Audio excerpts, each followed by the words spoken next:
துறைக்கு வரணும்னு நான் கனவுலே நினைக்கல. நான் படிக்கிற காலத்தில் ஒரு ஆசிரியனாக வரணுங்கிறது மட்டும்தான் என்னுடைய ஒரு எம்பிஷனாக இருந்தது.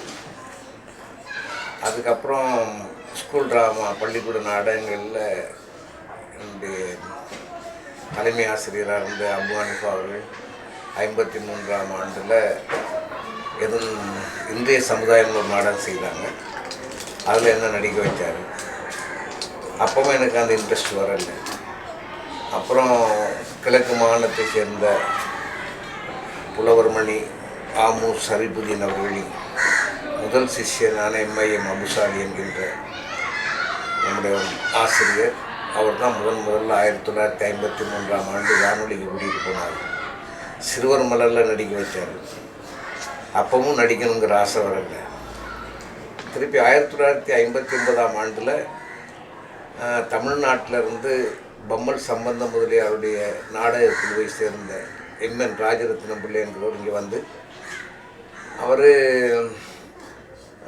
பிரபல எழுத்தாளர், நாவலாசிரியர், தமிழ்நாட்டில் அரூர் ராமநாதன் என்கின்றவருடைய அசோகன் காதலி என்ற நாவலை தழுவி இளவரசன் என்ற பெயரில் ஒரு நாடகம் எழுதினார்.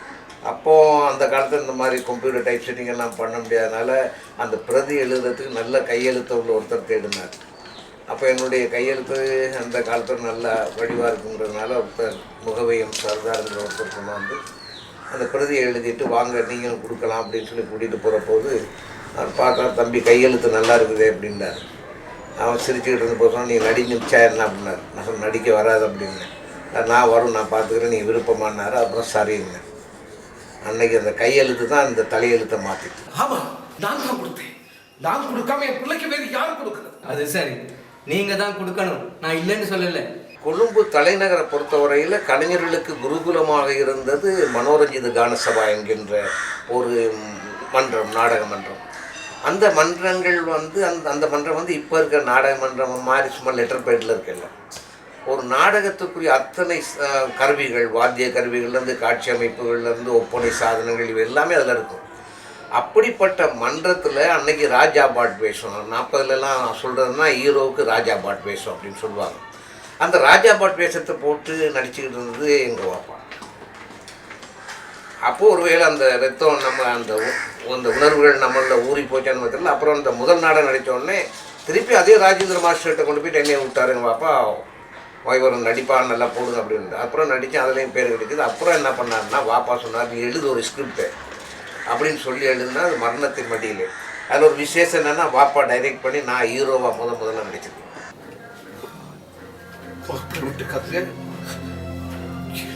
வந்துட்டு போனாங்கப்பா.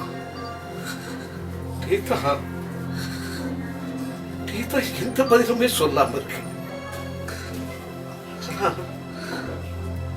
இதை விட்டா இன்னொரு நல்ல இடம் கிடைக்கும் நான் நினைக்கிறேன்.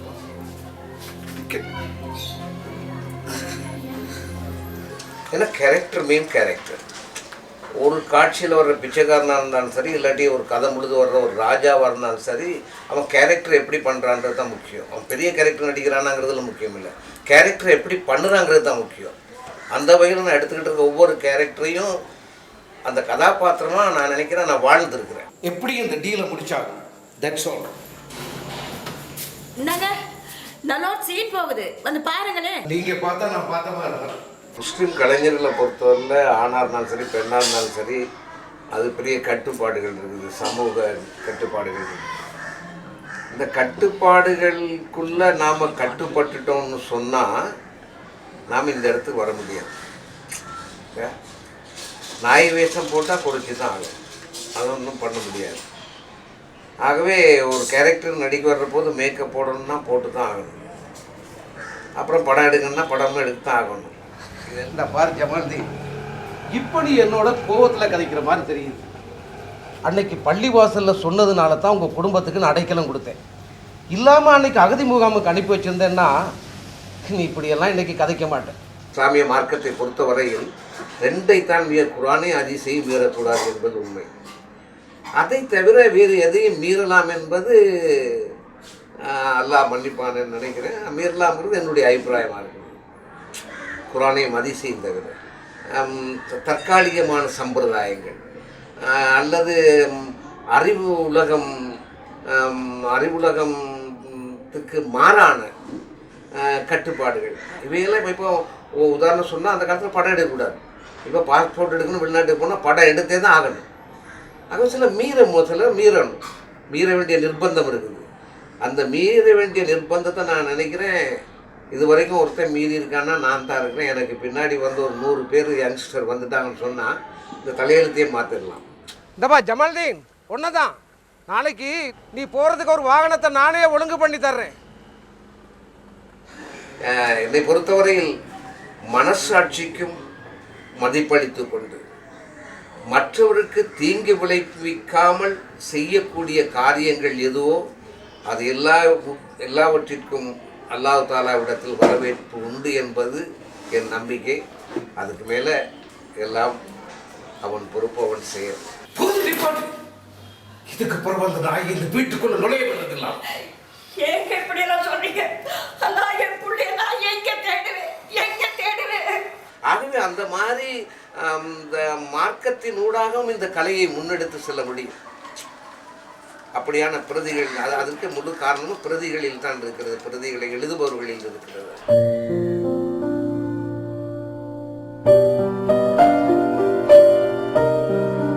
வாய்ப்புகள் என்பது நம்மை தேடி வராது, வாய்ப்புகளை தேடித்தான் நாங்கள் போக வேண்டும். வாய்ப்புகள் நம் வாசலுக்கு வருவதாக இருந்தால் எல்லோருமே கலைஞராக இருப்பார்கள்.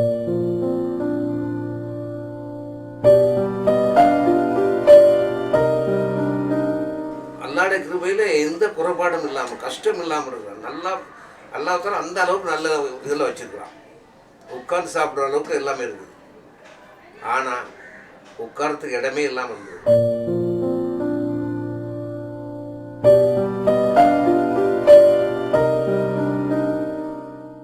ஆனால் இன்னைக்கு நான் நன்றி சொல்லணும், அது மறக்காம செய்யணும். என்னன்னா, எனக்கு படித்து கொடுத்த ஆசிரியர்கள் எல்லாம் அந்த தமிழாசிரியர் பண்டிதர் தர்மலிங்கம், பண்டிதர் வீரகத்தி, பண்டிதர் அருணாசலம், மன்னவன், கந்தப்பு, இப்படியானாக்கள் அவங்கெல்லாம் தன்னெல்லாம் கருதாமல் படிப்பிப்பாங்க. ஸ்கூலுக்கு முடிஞ்சு வந்து வீட்டை செஞ்சு போட்டு உடனே பள்ளிக்கூடத்துக்கு வா அப்படின்வாங்க, போய்ட்டு படிப்பாங்க. இப்போ எல்லாம் படித்து கொடுக்குற டீச்சர்ஸ் எல்லாம் எல்லா பிள்ளைகளையும் சொல்கிறான், கிளாஸுக்கு வராத எங்கள் டியூட்ரி நடத்துகிற அங்கே வந்து படின்னு சொல்கிறோம்.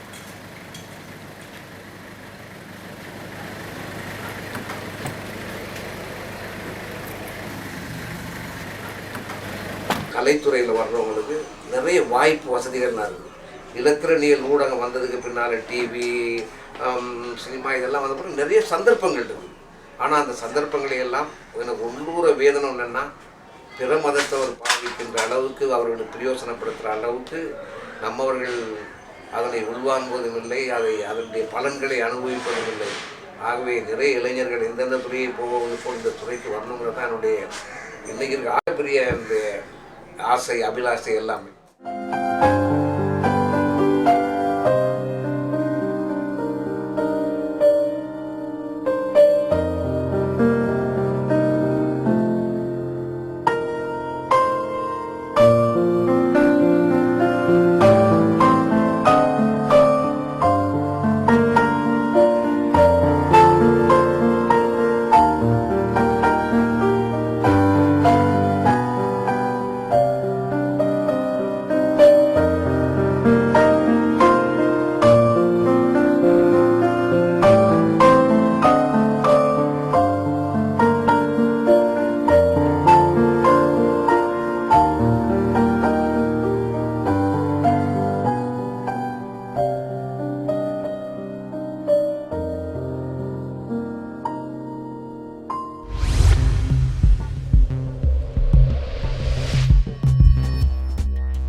بسم الله الرحمن الرحيم.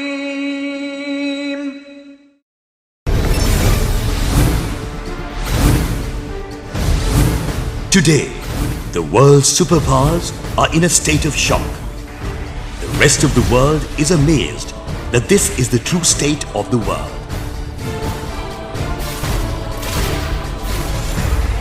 Yes, these are the effects of the activities of WikiLeaks. This is clear evidence for the rapid advancement of the media. Even in Sri Lanka, the media has advanced to the point of creating new attitudes and concepts in the public.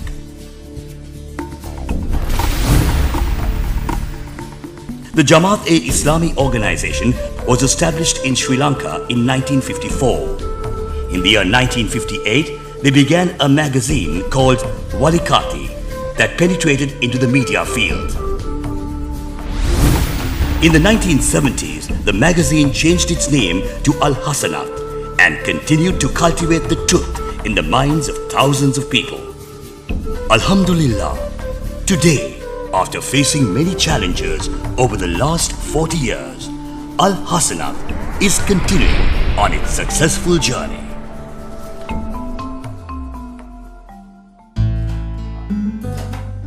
In the beginning, there were few staff and limited facilities. Making the best of those resources, it is admirable that Al-Hasanat began its ambitious journey to try and change ideologies throughout the country. Establishing their head office, Darul Iman in Colombo, Al-Hasanat is continuing its work efficiently thanks to a good administrational network and an excellent editorial team. The dedicated service of young journalists, the guidance of a four-sided advisory board, and the supervision of Jamaat-e-Islami have contributed greatly to the success of Al-Hasanat. முஸ்லீம் சமூகத்தில் இருந்த இந்த இயக்க வேறுபாடுகள் கருத்து முரண்பாடுகள் அதனால ஏற்பட்ட Differences and contradictions have caused divisions within the Muslim community.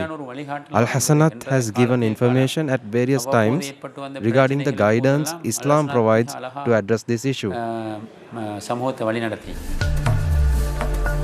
In keeping with the readers' likes and dislikes and also staying within the limitations of Islam, Al-Hasanat has evolved with the modern times. Al-Hasanat has provided true information regarding stories that the media has chosen to exaggerate or pay no attention to. This is one reason why Al-Hasanat has a readership of people from all spheres of society.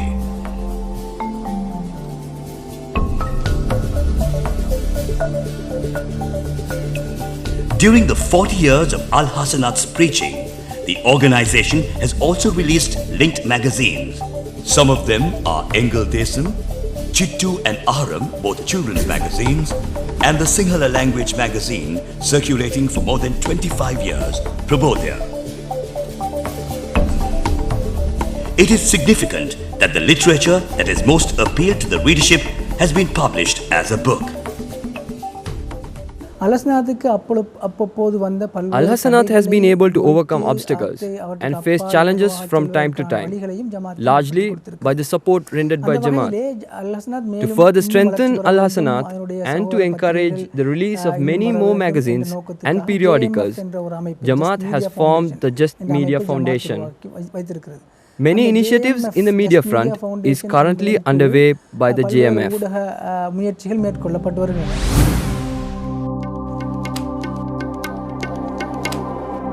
Alhamdulillah, we have triumphed over history. The future is uncertain. Shouldn't we be ready?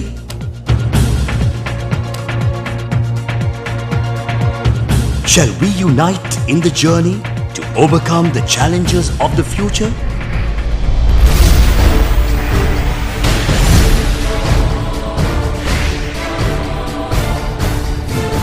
The Trend, gateway to alternative views. All the societies, the whole Sri Lankan population, Muslims, Burghers, Hindus, Buddhists, Christians, and also we will reach out to other parts of the world. In the region, there are a lot of Sri Lankan expatriates. We will reach out to them, and there are other communities in the region who are interested to know the Sri Lankan situations, Sri Lankan Muslim situation, and the general situation from an alternative perspective. So we will reach out to them we will communicate through this magazine. Today, the Sri Lankan English readership is in need of a magazine which will look at socio-cultural issues objectively, debate and discuss these issues. And I think the vacuum is still there, and the trend has realized it, and trend is an answer. Our country and society expect innovative thoughts. The trend has attempted to create these thoughts and also a cultural change. Are you going to be an observer or a participant in this effort?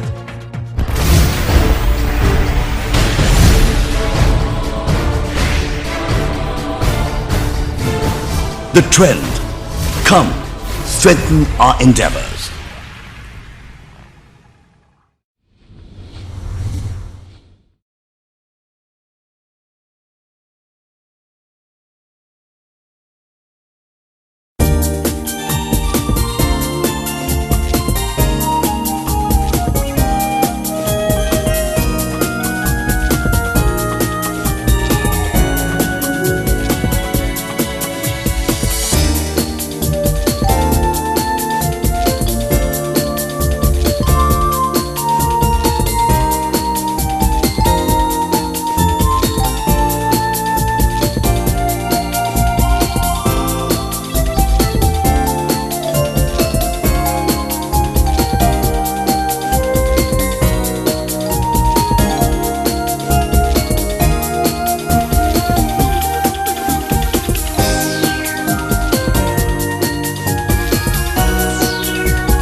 بسم الله الرحمن الرحيم.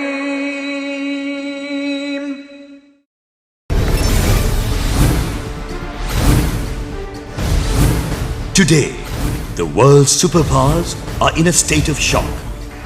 The rest of the world is amazed that this is the true state of the world. Yes, these are the effects of the activities of WikiLeaks. This is clear evidence for the rapid advancement of the media. Even in Sri Lanka, the media has advanced to the point of creating new attitudes and concepts in the public.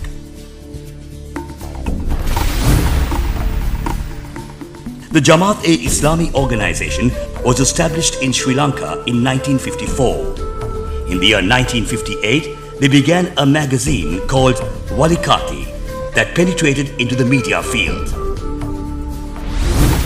In the 1970s, the magazine changed its name to Al Hasanat and continued to cultivate the truth in the minds of thousands of people.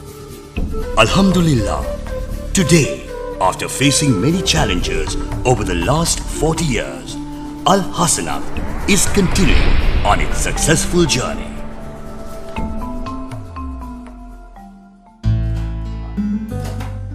In the beginning, there were few staff and limited facilities. Making the best of those resources, it is admirable that Al Hasanat began its ambitious journey to try and change ideologies throughout the country. Establishing their head office, Darul Iman in Colombo, Al Hasanat is continuing its work efficiently, thanks to a good administrational network and an excellent editorial team. The dedicated service of young journalists, the guidance of a four-sided advisory board, and the supervision of Jamaat-e-Islami have contributed greatly to the success of Al-Hasanat. முஸ்லீம் சமூகத்தில் இருந்த இந்த இயக்க வேறுபாடுகள், கருத்து முரண்பாடுகள், அதனால் ஏற்பட்ட Differences and contradictions have caused divisions within the Muslim community. Al-Hasanat has given information at various times regarding the guidance Islam provides to address this issue. சமூகத்தை வழிநடத்தி In keeping with the reader's likes and dislikes, and also staying within the limitations of Islam, Al-Hasanat has evolved with the modern times. Al-Hasanat has provided true information regarding stories that the media has chosen to exaggerate or pay no attention to.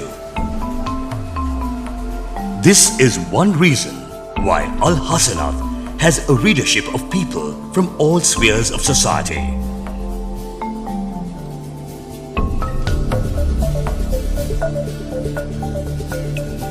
During the 40 years of Al-Hasanat's preaching, the organization has also released linked magazines. Some of them are Engel Desam, Chittu and Aram, both children's magazines, and the Sinhala language magazine circulating for more than 25 years, Prabodhya. It is significant that the literature that has most appealed to the readership has been published as a book. Al-Hasanat has been able to overcome obstacles and face challenges from time to time, largely by the support rendered by Jamaat.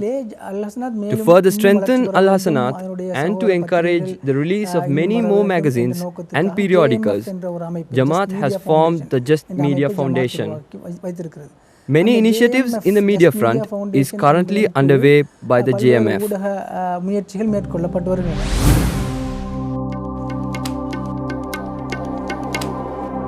Alhamdulillah, we have triumphed over history. The future is uncertain. Shouldn't we be ready?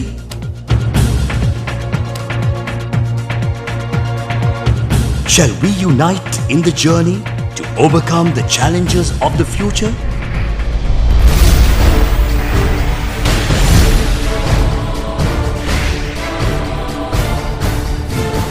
The Trend, gateway to alternative views.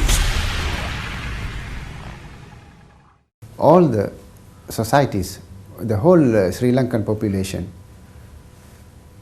Muslims, Burghers, Hindus, Buddhists, Christians, and also we will reach out to other parts of the world.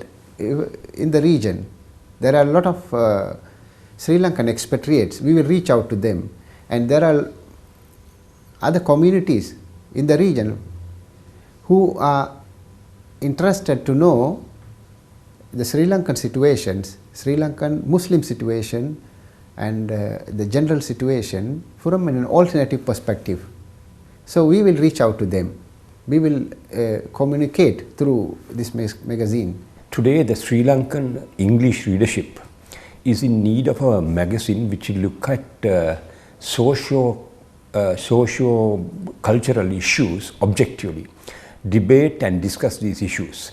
And I think the vacuum is still there, and the trend has realized it, and trend is an answer. Our country and society expect innovative thoughts. The Trend has attempted to create these thoughts and also a cultural change. Are you going to be an observer or a participant in this effort?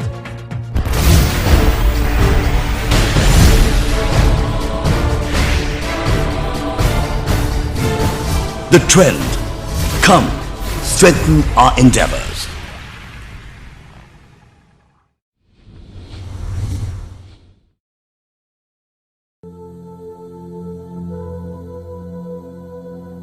இலங்கை தேசம் உலக வரைபடத்தில் மிகச்சிறியதொரு புள்ளிதான். ஆனாலும் உலகமே உற்று பார்க்கும் ஒரு சொர்க்க புரியாகவே திகழ்கிறது.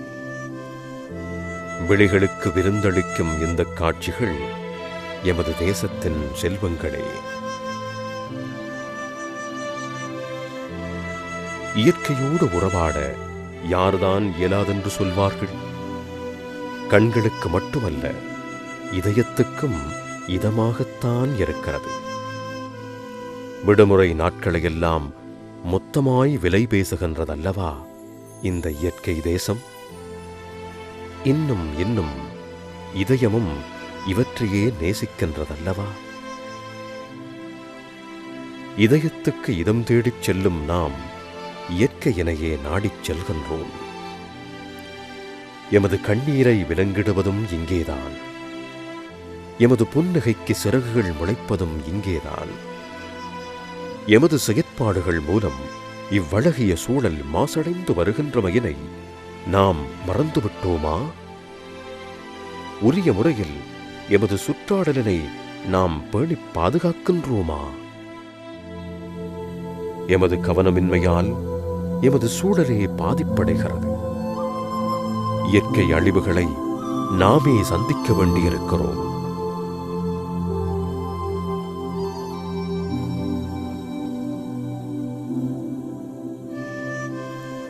இதன் கொடூரமான இழப்புகளையும் இன்னல்களையும் நாமும் எமது பிள்ளைகளுமே அனுபவிக்க நேரிடுகின்றோம்.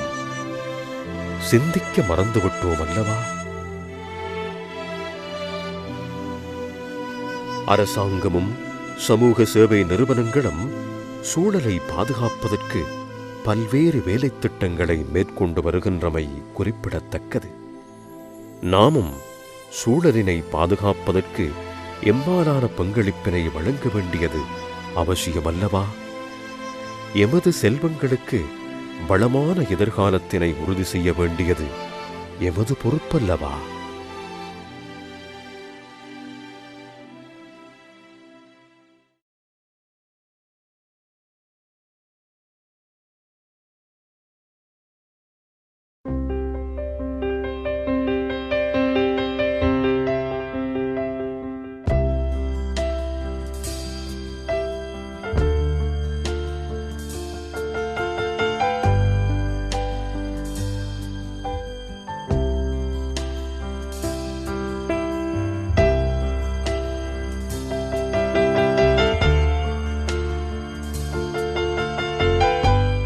புலர்ந்த இனிய காலை பொழுதினிலே ஹிங்குல் ஓயா ஆற்றங்கரையினிலே பசுமை நிறைந்த புத்தரையினிலே ஆவலுடன் காத்திருக்கும் எண்ணருமை நெஞ்சங்களே, அஸ்ஸலாமு அலைக்கும் வரஹ்மத்துல்லாஹி வபரகாத்துஹு.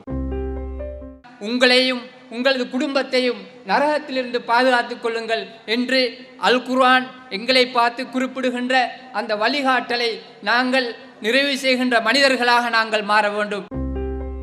அல் வதூத் அர் ரஹ்மான் என்ற அல்லாவின் உயர்ந்த திருநாமங்களில் 2 சொற்களை பயன்படுத்தியிருக்கிறான் குடும்பம் என்ற சுவன நிறுவனத்தை அழகுபடுத்துவதற்காக. அழகு இருந்தால் என்ன வறுமை, பணம் இருந்தால் என்ன வறுமை, அந்தஸ்து இருந்தால் என்ன வறுமை? அல்லாஹுடைய தூதர் சொன்ன வறுமை வீட்டுக்குள் கண் குளிர்ச்சி என்ற அந்த மிகப்பெரிய நிம்மதி என்ற அருள் இழந்து போய்விடும் என்ற ரசூல் ஸல்லல்லாஹு அலைஹி வஸல்லம் சொன்னார்கள். என்னுடைய வழிகாட்டல் ஹுதா வரும், அதனை பின்பற்றுகின்றவர்களுக்கு லா ஹவுஃபுன் வலா ஹுஸ்னுன், கவலையும் கிடையாது பயமும் கிடையாது. அல்லாஹ்வுடைய தீன் சொல்லித் தருகிறது, இறை தூதர் சொல்லித் தந்தார். ஒரு பொது விளக்கு எரிகிறது, அதனை அணைப்பதற்கு உனக்கு சக்தி இருக்கிறது. ஆனால் நீ அதை அணைக்காது வந்தால் அணைக்கும் வரையில் அல்லாஹ்வுடைய மலாயிக்காமார்கள் உன்னை தவிக்கிறார்கள், அது அணைக்கப்படும் வரையில் என்று.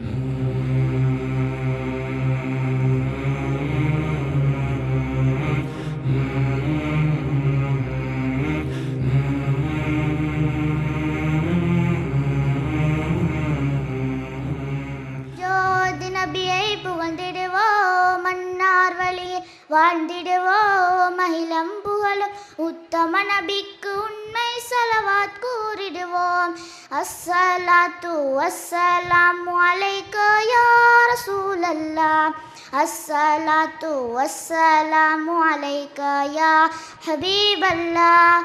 கானா ஜலுனா காரிஃபா ஜவாலினா மின் ஹயாத்தினா, கானா ஜலுனா காரிஃபா ஜவாலினா மின் ஹயாத்தினா, லா துஜி முர்ராபுனா மூலம் லையாமே மின்னா மூலம் லையாமே.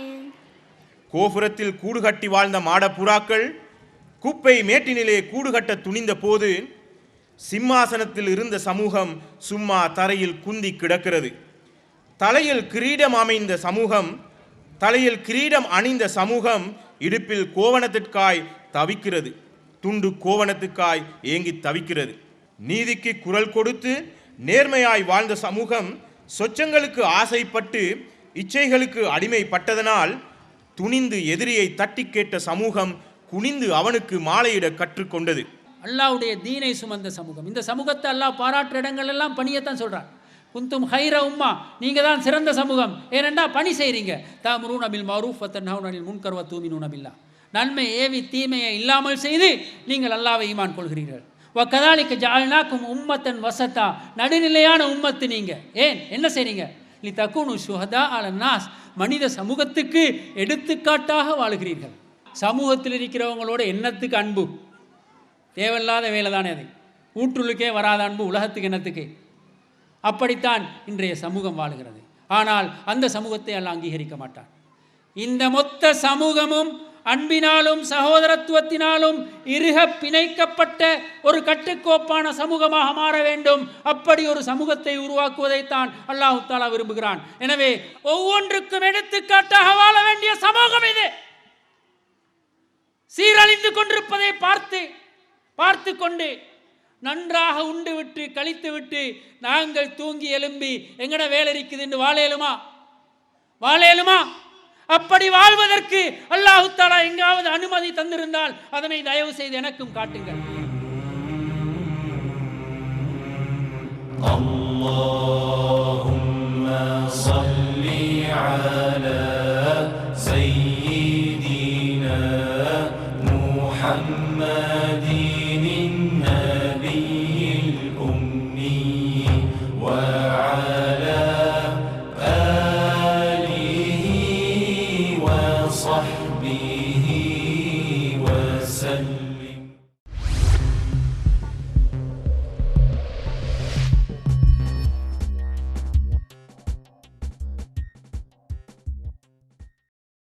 الله أكبر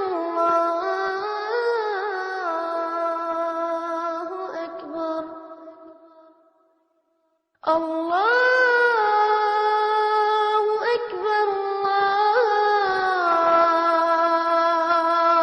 أكبر الله أشهد أن لا إله إلا الله. දිනපතා මෙම හඬ අප අසන්නෙමු. මෙම හඬත් සමග මුස්ලිම්වරු දෙවියන් නැමදීමට පල්ලියට යාමට ඉක්මන් වන අන්දමත් අප දකින්නෙමු. ඉස්ලාම් යනු මේ යැයි අපගෙන් බොහෝ අයකු සිතාගෙන සිටිති. ඉස්ලාමය පල්ලිය හා පමණක් සීමා වූ ප්‍රතිපත්තියක් නොවේ. ඉස්ලාමය යනු මිනිසාගේ සෑම ක්‍රියාකාරකමක් සමගම සම්බන්ධ වූ ආගමකි.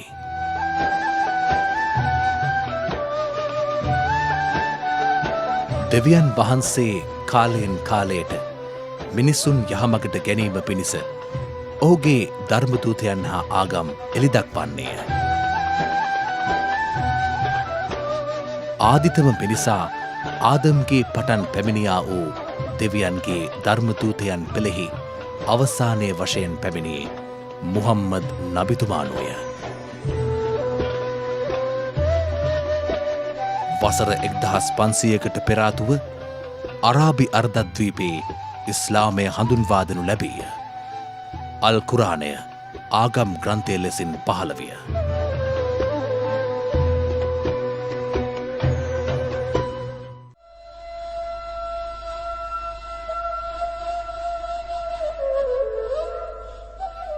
ඉස්ලාමය ඒක දේවවාදය දේශනා කරන්නා වූ ආගමකි.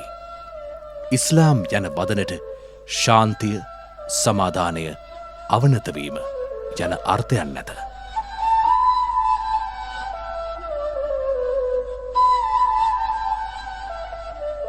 මැවුම්කරු අල්ලාට අවනත වී ඔහුගේ ධර්මයේ මඟ පෙන්වීම පිළිගෙන මෙලොව ජීවත්වීම මගින් මරණයෙන් මතු පවතින ජීවිතයේදී සැනසීම ලබාගත හැක යන්නයි ඉස්ලාමය දේශනා කරන්නේ. ඉස්ලාමයේ පස් මහා යුතුකම් වන කලීමා නම් දේව විශ්වාසය, නැමදීම නම් දේව වන්දනය, නෝම්බියයි හැඳින්වෙන උපවාසය, සකාත් නම් දුගීබද්ද හා දානය, හජ් නම් බැහැදකීමේ ගමන වැනි වන්දනා වතාවත් හා ඒකාබද්ධ වී දිනපතා මිනිසුන් සමග සම්බන්ධ වන යුතුකම් වගකීම් පිළිබඳවත් මෙම ආගම කතා කරයි. පවුලේ සාමාජිකයන්, ඥාතීන්, අසල් වැසියන් යන සියලු පාර්ශවයන් සමග සාමකාමීව සුහදශීලීව එකමුතුව ක්‍රියා කරන බෙන්ද අවධාරණය කරයි.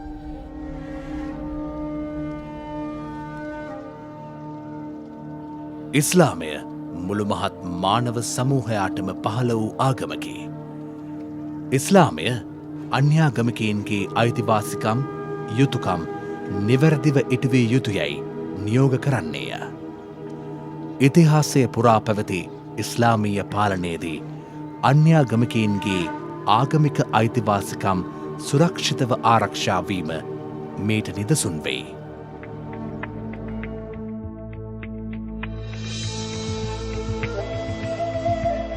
මිනිසුන් ගරු කරන ඉස්ලාමය ජීවත් වන්නවුන් උදෙසා කරුණාවන්ත වීම දැඩිව අවධාරණය කරයි.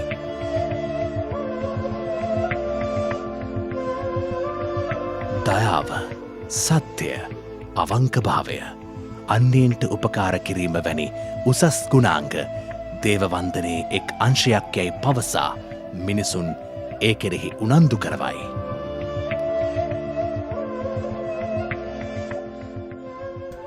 ජාතිය, ආගම, කුලය, වර්ණය, භාෂාව වැනි වෙනස්කම්වලින් තොරව මුළු මහත් මිනිස් සමූහයාටම පහළ වූ ආගමකි ඉස්ලාම්.